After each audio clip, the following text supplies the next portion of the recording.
आज भोटे चिया बनाउँदैछौँ बर्गामा यो भोटे चिया यो लामा बस्तीमा भोटे चिया छ यो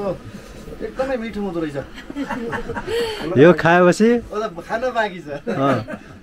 यो खाएपछि के हुन्छ खाएपछि यसले थकान मेट्छ स्वाद दिन्छ यसले जाडो पनि मार्छ हैन हो एकदमै राम्रो यो भोटे चिया भनेको अब के भनौँ ए यस्तो रहेछ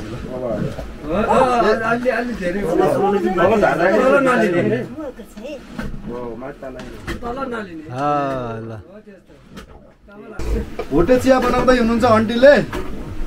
एकदमै यति स्वादिष्ट भोटे चिया बनाउन लाग्नु भएको छ कुरै छोडौँ हामीले भोटे चिया हाम्रो तयार अब भइसकेको छ केही समयमा फेरिनु पर्यो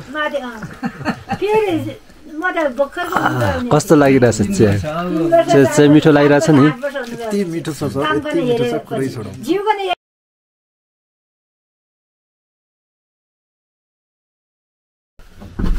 हेर्नुहोस् यस्तो छ यहाँको अवस्था हामी यसरी गाउँघरमा यसरी हिँड्नु पर्ने अवस्था छ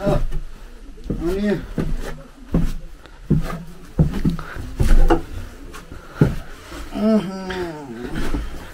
पुरै मौलिकता यहाँको आजको बास हाम्रो यहाँ भयो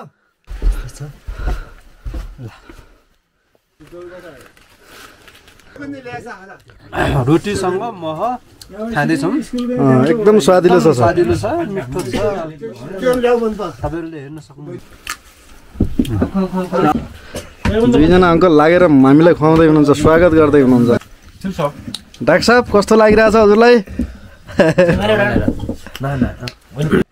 आज हामी